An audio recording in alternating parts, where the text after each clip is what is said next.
Javier Milei is Argentina's hero. The new president is single-handedly turning around the fortunes and future of the once struggling country. From delivering Argentina's first surplus to slamming woke culture on the world stage, Javier Milei is the definition of a strong and competent leader the West is lacking. Sky News All Stars James Macpherson, Liz Storer and Rita Panahi take a look at the leader who has taken the world by storm.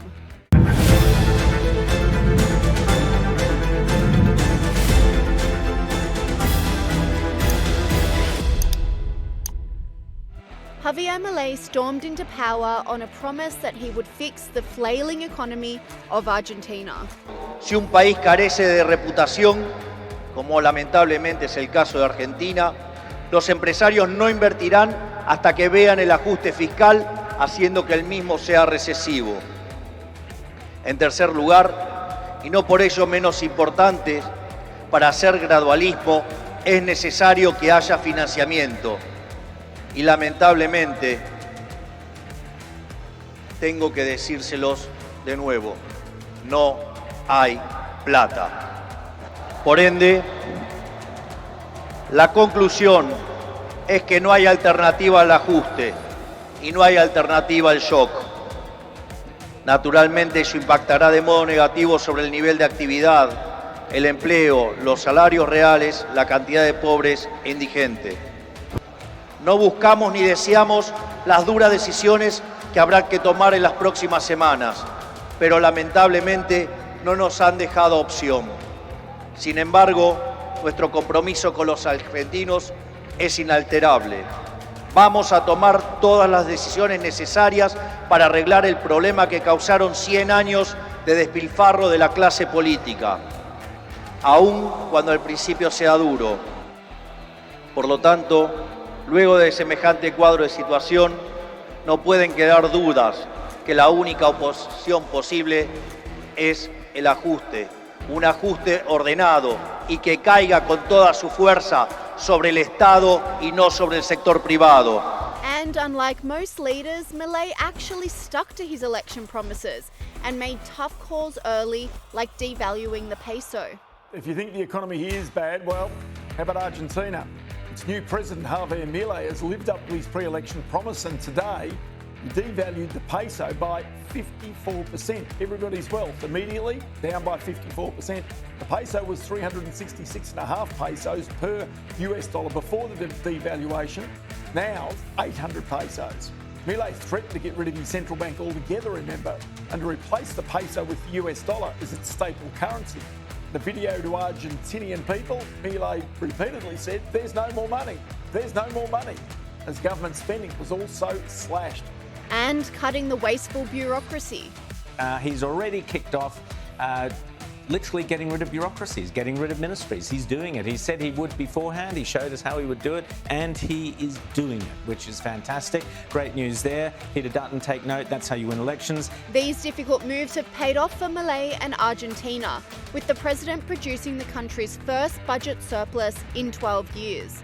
As well as political and economic achievements, Milei has managed to maintain his humility, travelling on a commercial flight whilst mingling with his constituents, according to Sky News All Stars Rowan Dean and Rita Panahi. Someone who's against woke is someone we've talked about here a lot, Javier Millei, the president of Argentina. Have a look at him. While Albo is travelling up the pointy end of the plane, and when he goes in his Commonwealth car, he can't use the phone. Javier Millei, who's a true conservative hero, this is how a conservative behaves. Have a look.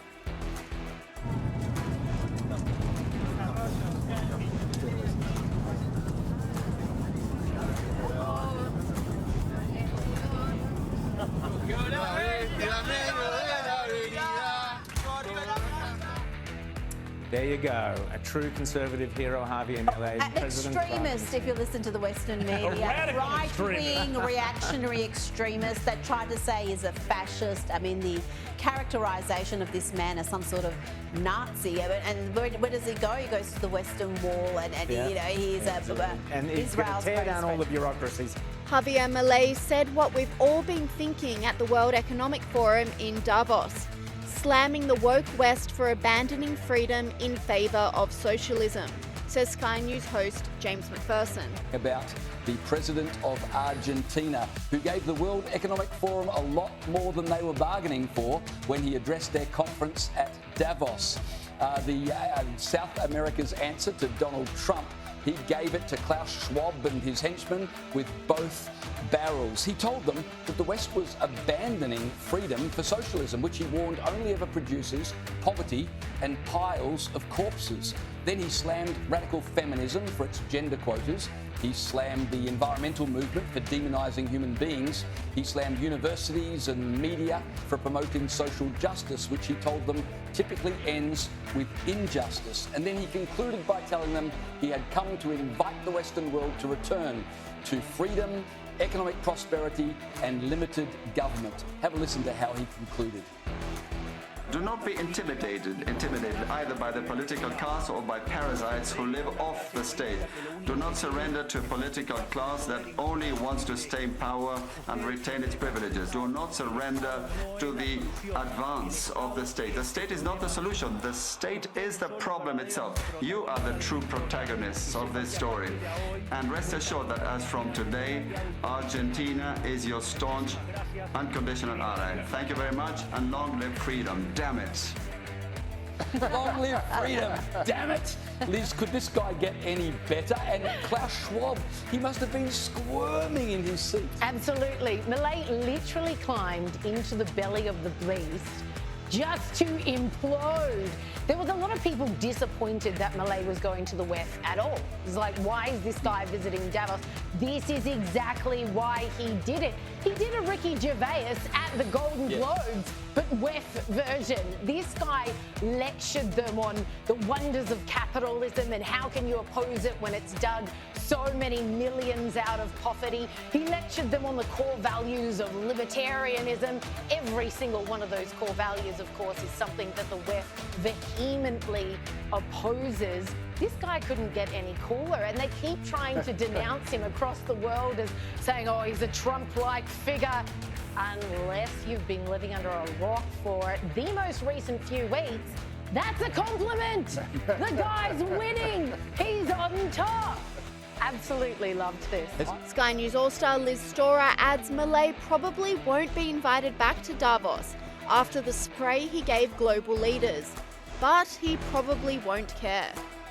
As I mentioned earlier in the show, Argentina's president, Javier Milei, has been warning of the decline of the West at the World Economic Forum at the hands of social justice and collectivism. Of course, no one there was listening and he knew it, but gosh, it's encouraged the rest of us. Sky News contributor Dr. Rocco Loyacono joins me now. Rocco, you've been following the WEF in Davos this week. Do you think Millei will be invited back next year after his 23-minute speech, reducing the lot of them to a grease spot on the carpet? Good evening, Liz. Look, I'm not sure whether he really cares whether he's invited back again. I mean, he dropped some truth bombs for the Davos Daleks, didn't he? And I think, like you said in the introduction, it was a message to the world at large, and he would have been knowing that the world was watching. And the message is, look, if we don't do something, we're going to wind up like Argentina. We're going to suffer the same fate as Argentina, which is a bit like the alcoholic who has to hit rock bottom before he realises that there's a problem and that there's only one solution. If anyone I hope was listening, it was people in the Liberal Party here in Australia. And Liz Storer also commends Millei on his authenticity, saying this is the reason he's so popular. Yes, another legend. What they don't understand is people love authenticity. And the really cool thing about authenticity is you can't fake it. It is impossible to fake it. And what people see in these leaders isn't someone who's well polished and well spoken like an Obama orator type figure. No, what they see is authenticity. They see people who love their country passionately and genuinely want to cut all the crap out and get their nation back on board. That's what they see in Trump. That's what they saw in Millei, especially now taking on the WEF even. It's just a beautiful thing to see. And who wouldn't want to take on this place? We already know what they stand for, pushing Agenda 2030 like it's 2029.